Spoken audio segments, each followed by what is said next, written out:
یہ بات بہت صراحت کے ساتھ مولانا مودودی نے لکھی ہے تفہیم القرآن کے مقدمے میں، اور بہت اہم بات ہے، بہت اہم بات ہے۔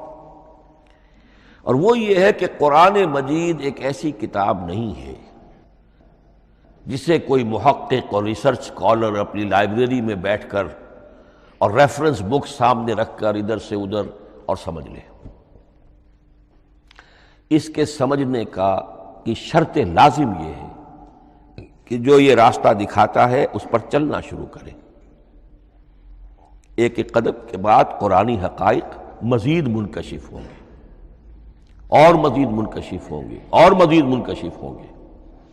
جب تک قرآن مجید کے بتائے ہوئے راستے پر آدمی چلے گا نہیں، قرآن کی اصل حقیقت اس پر کبھی منکشف نہیں ہوگی۔ چاہے تفسیر لکھ دے، وہ تو لفظوں کی بحث ہے، صرف اور نحو ہے یا روایات ہیں، وہ جمع کر دیجئے، لیکن یہ کہ قرآن مجید کا صحیح فہم عمل کے بغیر ممکن ہے۔ جیسے قرآن مجید میں آتا زادتہم ایمانا، ایمان بڑھتا ہے، عمل کے ذریعے سے ایمان بڑھتا ہے۔ میں اس میں ایک شے کا اضافہ کر رہا ہوں۔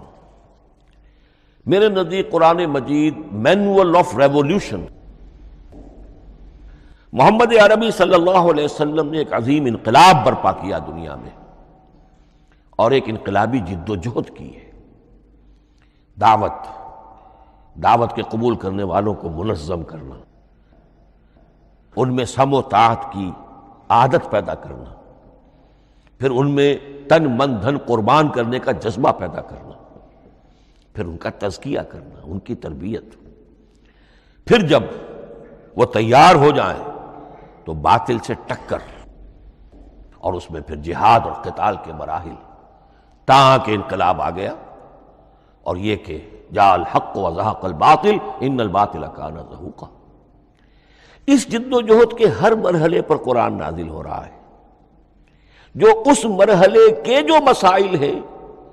جو اس مرحلے کے پرابلمز ہیں، جو اس مرحلے کی مشکلات ہیں، ان سے بحث کر رہا ہے۔ اب اگر کوئی فرد یا کوئی گروہ اس پروسیس میں وہ داخل ہی نہیں،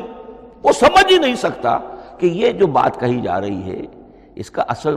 محل کیا ہے، مقام کیا ہے، کیوں کہی جا رہی ہے، وہ تو جب اسی قسم کی انقلابی جد و جہد میں کوئی خود مبتلا ہوگا تو اسے معلوم ہوگا یہ تھی وہ مشکل، یا یہ تھا وہ مسئلہ، یا یہ تھا وہ مرحلہ جو اس وقت کی جو جد و جہد تھی محمد الرسول اللہ والذین معہ کی، کہ اس وقت یہ آیات نازل ہوئی۔ اس طریقے سے مینول آف ریولیوشن میں کہا کرتا ہوں، چونکہ ہماری جو طب کی تعلیم ہوتی ہے ان میں مینول آف ڈسیکشن سب سے پہلے جو ہے اناٹمی پڑھائی جاتی ہے، اور ڈیڈ باڈی کی ڈسیکشن ہوتی ہے، تو مینول آف ڈسیکشن جو ہے وہ پہلی کتاب ہوتی ہے جو ہمیں ملتی ہے۔ یہ ہوتا ہے، بتایا جاتا ہے یہاں ذرا شکاف دو اور یہ کھال کو کاٹو، اس کے اندر تمہیں یہ نظر آئے گا، یہ فیشیا ہے، پھر اسے اس کے اندر ایک اور شگاف دو، یہ نظر آئے گا۔ بالکل اسی طریقے سے قرآن مجید کی انگلی پکڑ کر اگر آپ چلیں گے تو پھر درجہ بدرجہ قرآن آپ پر منکشف ہوتا چلا جائے گا۔ اور اگر آپ نے اسے صرف ایک اکیڈمک ایکسرسائز بنا لیا، ایک علمی بات ہے، اس سے آگے کچھ نہیں، تو قرآن مجید کا جو اصل لب لباب ہے، جو اصل اس کا جوہر ہے، وہ کبھی منکشف نہیں ہوگا۔